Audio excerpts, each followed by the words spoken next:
Allrounder Ashok Kumar ரிசப்ஷனுக்கு தான் போயிருந்தோம். அப்போ போயிருந்தப்போ அண்ணாவை பார்க்கறதுக்காக போகும்போது நம்ம ஃபேமிலி ஃப்ரெண்ட்ஸ்லாம் இருந்தாங்களா, எல்லோரும் கிரிக்கெட் ஃபேமிலிஸை மீட் பண்ணிவிட்டு ஒரு சந்தோஷமாக நடந்து வேலையா எங்கே போகணுன்னு கேட்டிங்கன்னா, நம்ம எங்கே போவோம், டைரெக்டாக வந்து பந்திக்கு தான் போவோம். பந்திக்கு போய் அப்படியே பார்த்தா ஜக ஜக ஜகன்னு இருந்தாங்க.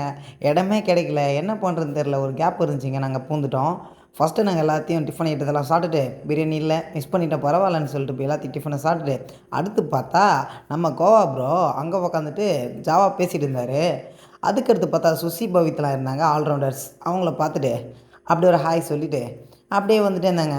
மறுபடியும் பார்த்தா நானு கேட்டு தொல்லை வாங்கி கொடுத்தாரு. அடுத்தபடி அண்ணனை போய் பார்த்துட்டு ஒரு கையை கொடுத்துட்டு அப்படியே ரிசப்ஷனை முடிச்சுட்டு அப்படியே எல்லாருக்கூடையும் சும்மா ஒரு டைம் ஸ்பெண்ட் பண்ணிவிட்டு பாப்பா அண்ணன் வச்சுருந்தாங்க சக்தி அண்ணா, அப்படியே கொஞ்சம் மீட் பண்ணிவிட்டு அப்படியே கிளம்பிட்டோம். இங்கே பாருங்கள் எங்கள் கேப்டன்ஸ் அண்ணன் எல்லாருமே இருந்தாங்க. ஸோ எல்லாரையும் பார்த்துட்டு பூரா அண்ணனையும் பார்த்துட்டோம்.